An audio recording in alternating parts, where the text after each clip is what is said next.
چھیڑو. کئی ایسے معاملات تھے میرے عزیزوں. صحابہ اکرام رضوان اللہ تعالی علیہم اجمعین بہت چھوٹی تعداد میں. ایک میں واقعہ بتاتا ہوں حدیث پاک میں. حضرت سلمہ بن اکوع رضی اللہ تعالیٰ عنہ حضور کے ایک ایسے صحابی ہیں، اعلیٰ حضرت نے ان کا پورا تفصیل سے یہ واقعہ لکھا ہے. سلمہ بن اکوع ایک صحابی ایسے ہیں جن کو راجل رسول اللہ کہا جاتا تھا، یعنی یہ ہمیشہ حضور کی فوج میں پیدل چلنے والے صحابی، کبھی سواری نہیں کرتے تھے، پیدل. اتفاق ایسا ہوا قارہ کا رہنے والا ایک عبد الرحمن نام کا شخص وہ مدینے پر حملہ آور ہوا، 400 لوگوں کو لے کر آیا. 400 لوگوں کو رات کے وقت میں مدینے کے باغیچوں پر حملہ کیا اور کھجوریں جمع کیا. 400 لوگوں کی تعداد بڑی ہوتی ہے. مدینے میں لوگ سو رہے ہیں اس وقت. اتفاق ایسا کہ یہ قارہ کے رہنے والے ان منافقوں اور کافروں کی فوج لوٹ مار کر کے لوٹ رہی تھی تو سلمہ بن اکوع نے دیکھ لیا. ہونا کیا چاہیے، گاؤں کا ایک آدمی جاگ رہا ہے تو لوگوں کو جگائے کہ اتنی بڑی فوج مدینے کے باغیچوں سے کھجوریں لے کر جا رہی ہے، لوگوں کو جگائے. سلمہ بن اکوع نے کسی کو جگائے نہیں، تنہائی 400 کے پیچھے دوڑ پڑے، سب کے پیچھے دوڑ پڑے. اور حیرت کی بات ہے کہ 400 دوڑ بھی رہے ہیں، ایک نبی پاک کے غلام سے ڈر کر کے دوڑ بھی رہے. دوڑتے دوڑتے اتنی دور چلے گئے کہ مدینے سے بھی نکل گئے. وہ کھجوریں اٹھائے بھاگ رہے اور سلمہ بن اکوع ان کے پیچھے پڑے ہوئے. ایک صحابی کی ہیبت کتنی تھی کہ 400 دوڑے جا رہے ہیں. سننے میں آپ کو حیرت ہوتی ہے کہ نہیں؟ 400 دوڑے دوڑے چلے تو گئے. ایک مقام ایسا آیا کہ سب ادھر ادھر ہو گئے، 10 ادھر 15 ادھر 20 ادھر، لیکن سلمہ بن اکوع کسی کا پیچھا نہیں چھوڑ رہے. جو تھک کر کے گرتا تھا اس کی گردن پہ پاؤں رکھتے تھے اور اسی طرح پتہ نہیں کتنے گرا دیے اور دوڑاتے رہے. عبد الرحمن قاری یہ پہاڑ پہ چڑھنے لگا اور پیچھے مڑ کر کے کہا کہ اے شخص تجھے کیا چاہیے، کیوں اتنا دوڑا رہا ہے؟ کہا جب تک تمہارے پاس مدینے کی ایک کھجور بھی باقی رہے گی نہیں چھوڑوں گا، ایک کھجور بھی باقی رہے گی نہیں چھوڑوں گا. کیا ہمت ہے، کیا ہیبت ہے.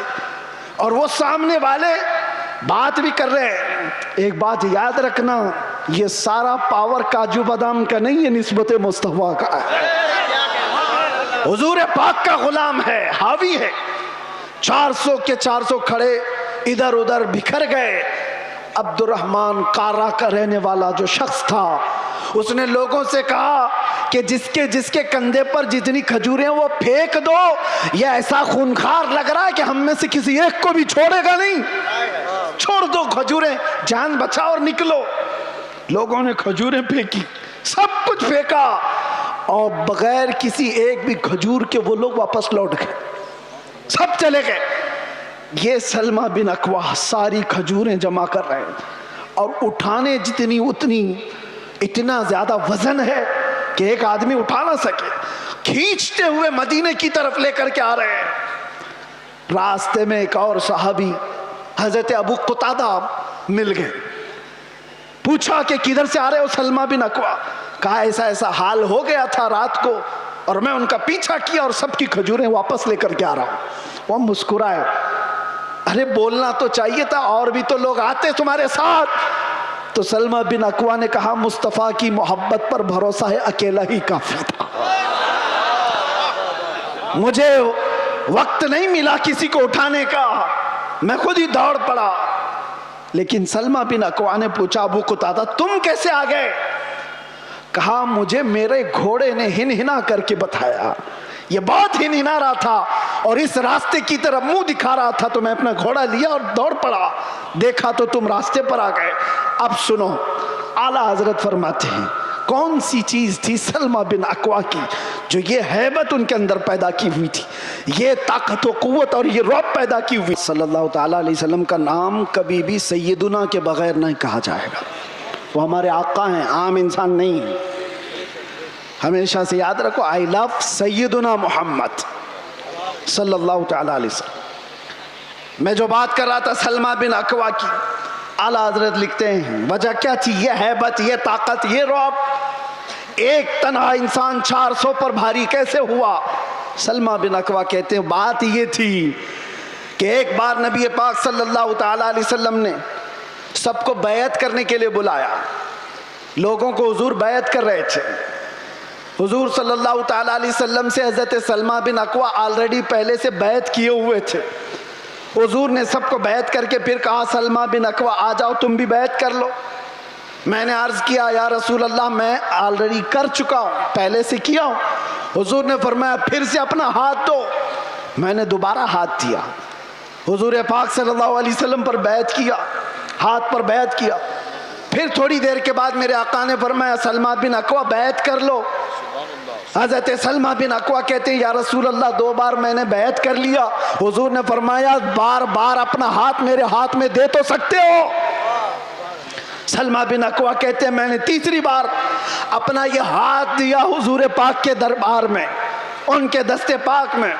نبی پاک صلی اللہ تعالیٰ علیہ وسلم نے دعا فرمائی. اس کے بعد سلمہ بن اکوع کہتے ہیں 3 بار اس ہاتھ کو میں نے مصطفیٰ کے ہاتھ میں دیا.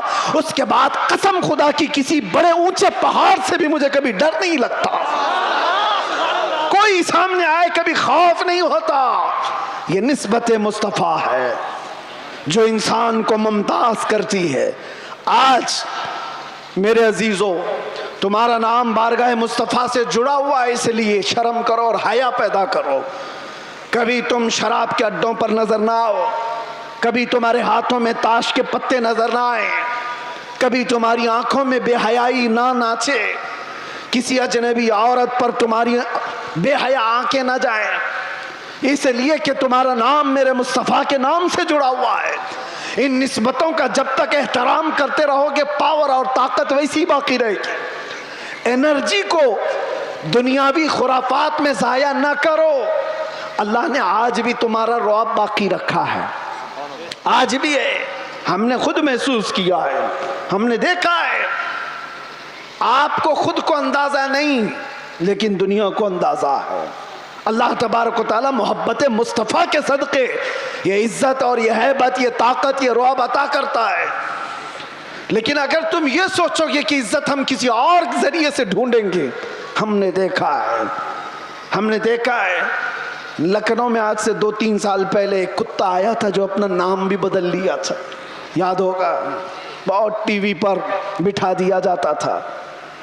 دھرم بھی بدل لیا, نام بھی بدل لیا, ہاں, اور سوچنے لگا کہ اسلام ایسا ہے ویسا ہے, بہت کچھ پھیلایا ہے. 6 مہینے کے بعد رو رو کر کے لوگوں سے گڑ گڑانے بھی لگا کہ مجھے بچا لو, میری جان پہ خطرہ ہے. میں نام یا ذکر نہیں کرتا اس لیے کہ سٹیج ناپاک نہ ہو, لیکن ایک بات یاد رکھو, حضور پاک صلی اللہ تعالیٰ علیہ وسلم کے اس دین پاک سے غداری کر کے جو دوسری جگہ عزت ڈھونڈتا ہے, قرآن کیا کہتا ہے, وَمَن يَبْتَغِ غَيْرَ الْإِسْلَامِ دِينًا فَلَن يُقْبَلَ مِنْهُ. اللہ تعالیٰ نے قرآن میں فرمایا, اور یہی بات میں آپ سے کہتا ہوں. اعلیٰ حضرت کیا کہتے ہیں سنو.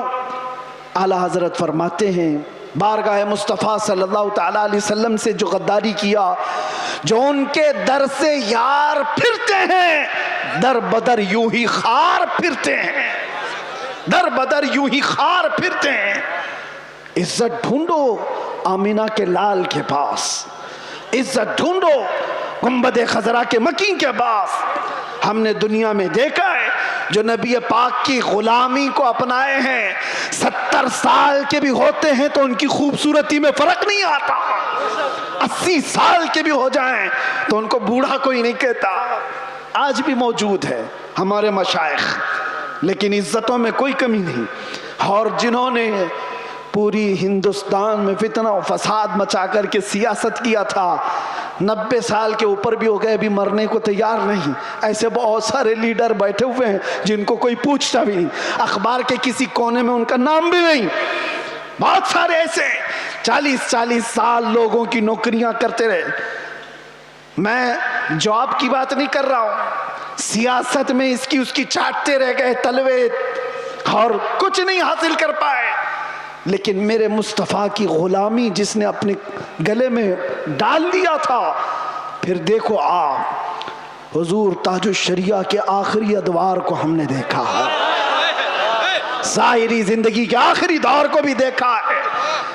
میرے عزیزوں 75 سال کی عمر ہو گئی تھی، 1 لاکھ نوجوانوں کو، خوبصورتوں کو ایک طرف بٹھاؤ اور ایک طرف بریلی کے اس شہزادے کو بٹھاؤ، اور دیکھو دنیا کس کی طرف دیکھتی ہے۔ کیوں؟ یہ چہرے پر غازہ اور یہ چہرے پر کشش، یہ پاؤڈر اور لالی کی نہیں، یہ مصطفیٰ کریم کی غلامی کی ہے۔ مصطفیٰ کریم صلی اللہ تعالیٰ علیہ وسلم کے محبت کا جو جمال ہے وہ کبھی کم نہیں ہوتا۔ بچپن میں ہم سنتے آتے تھے محمد کے غلاموں میں بڑھاپا آ نہیں سکتا۔ اسی لیے عزت ادھر ادھر کیوں ڈھونڈتے ہو، کیوں جاتے ہو؟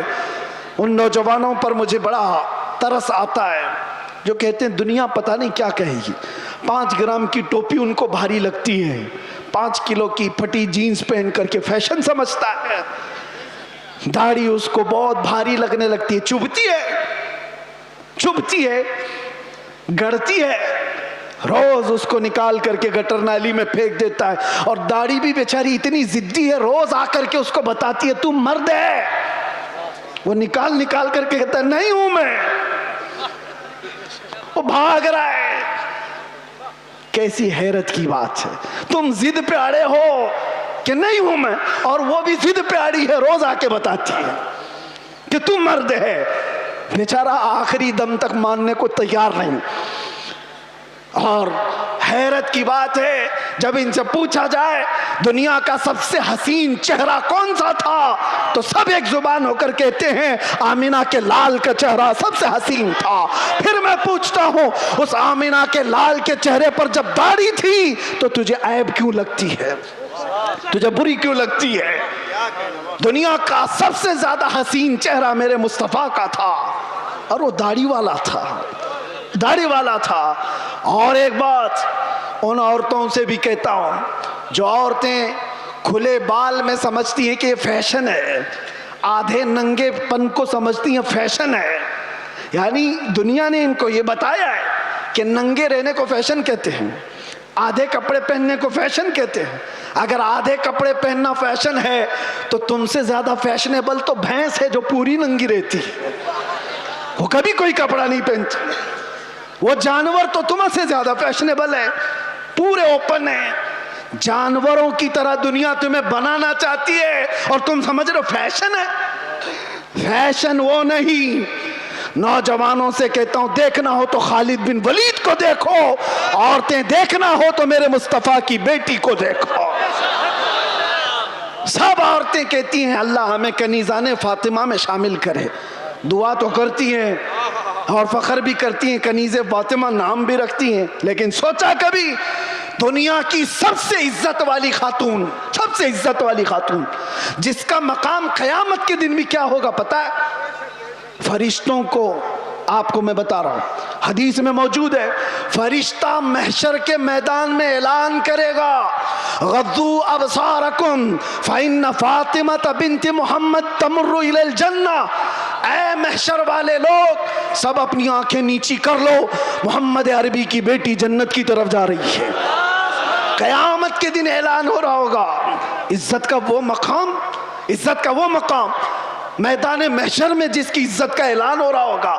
لیکن میں خواتین سے کہتا ہوں دنیا کی سب سے عزت والی خاتون کے سر پر ہمیشہ دوپٹہ رہا، اور تم سمجھتی ہو عزت کھلے بن میں ہے، فیشن کرنے میں۔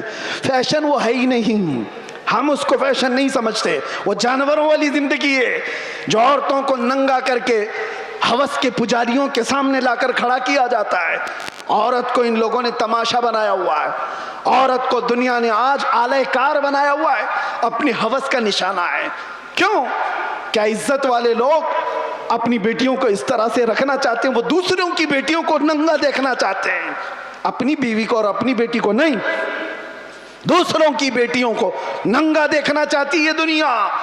اسی لیے میرے عزیزوں دنیا کے پروپیگنڈے پر نہ جاؤ، عزت تمہیں میرے مصطفیٰ کے قدموں میں ملے گی۔ اور صحابہ کرام نے یہ نقطہ محسوس کیا تھا، اس لیے کبھی انہوں نے دنیا کیا کر رہی ہے، دنیا کیسے چل رہی ہے اس کی طرف دیکھا ہی نہیں۔ وہ پیوند لگے کپڑوں میں بھی جاتے تھے تو بادشاہ بھی کھڑے ہو جایا کرتے تھے، وہ بغیر چپل کے بھی جاتے تھے تو پورے علاقے فتح کر کے لوٹتے تھے۔ انہوں نے کبھی ان تمام چیزوں میں عزتیں نہیں ڈھونڈی۔ ایک صحابی حضرت نعمان ایک ملک میں سفیر بن کر کے گئے تھے میرے مصطفیٰ کے، سفیر سمجھتے ہو نا، ایمبیسیڈر، قاصد۔ اور جب حضور پاک کے سفیر بن کر کے یہ صحابی گئے تو جس ملک کے بادشاہ کے پاس یہ جا رہے تھے اس بادشاہ نے بہت سن رکھا تھا، چرچا سن لیا تھا عرب کے انقلاب کا، میرے مصطفیٰ صلی اللہ علیہ وسلم کے دیوانوں کے ہجوم کا۔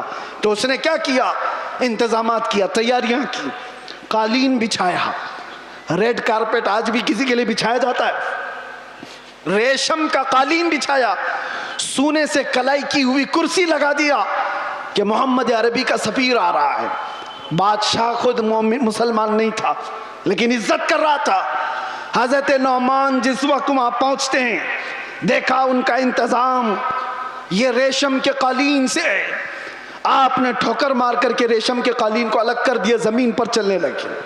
بادشاہ بھی دیکھ رہا تھا، اور جب کرسی پر بیٹھنے کا وقت آیا، سونے سے کلائی کی ہوئی کرسی ہے، آپ نے کہا اس کو ہٹاؤ، عام سی کرسی لاؤ، اس پر میں بیٹھوں گا۔ بادشاہ نے دیکھا اور کہا کہ یہ لوگ اتنا گھمنڈ کرتے، اتنا ایٹیٹیوڈ ہے ان کو، ہماری چیزیں استعمال نہیں کریں گے۔ حضرت نعمان نے بتایا نہ گھمنڈ نہ تکبر، یہ ہمارا غرور نہیں ہے، میں نے اس لیے یہ دونوں چیزیں استعمال نہیں کی کہ میرے مصطفیٰ کی شریعت میں ریشم کا استعمال مرد کے لیے حرام ہے اور سونے کا استعمال بھی مرد کے لیے حرام ہے، میں اس کو استعمال نہیں کروں۔ لوگ تو یہ سمجھ لیں گے دنیا کا قانون ہے، ان کی عزتوں کا طریقہ ہے، مل مل آپ کے لیے کر لینا چاہیے۔ نا، وہ صحابی تھے اور انہوں نے یہ دو چیزوں کو ٹکرایا تو کسی نے کہا وہ تو تمہارے رسول مدینے میں بیٹھے ہیں، تم تو سینکڑوں میل دور یہاں ہو۔ اس صحابی نے گرج کر کہا تھا مسلمان صرف مدینے میں مسلمان نہیں ہوتا، دنیا کے ہر چپے میں رہے اپنے مصطفیٰ کا وفادار ہوتا ہے۔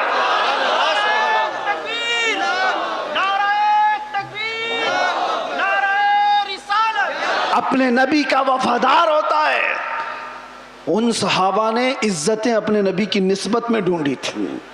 آج لوگ یہ سمجھتے ہیں کہ دنیا کی چکا چوند میں رنگ جانے میں عزت مل جائے گی، کچھ نہیں ملنے والا ہے۔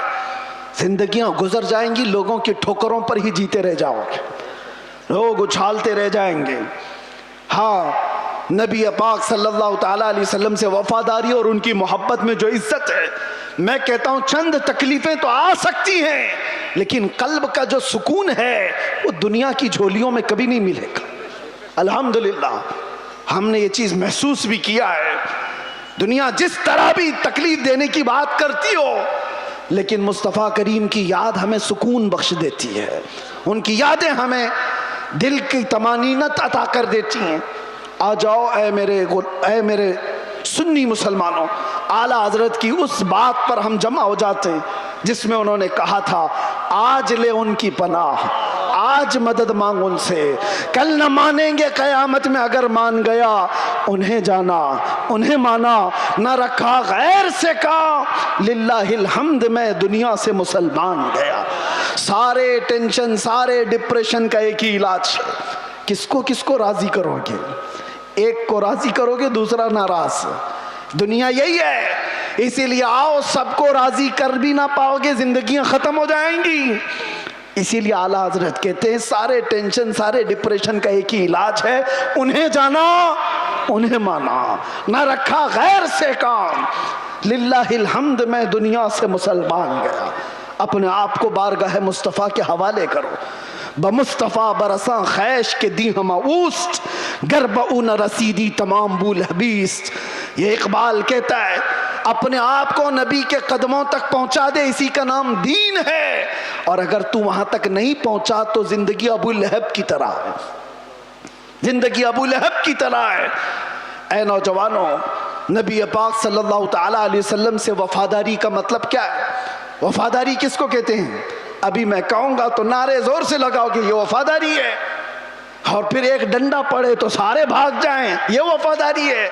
وفاداری یہ نہیں، وفاداری طوفانوں میں بھی کھڑے رہے، آندھیوں میں بھی کھڑے رہے، اور شریعت مصطفیٰ کو آنچ آنے نہ دے، شریعت مصطفیٰ پر اپنے عمل کے ذریعے سے اس کو مضبوطی عطا کرے، یہ وفاداری ہے۔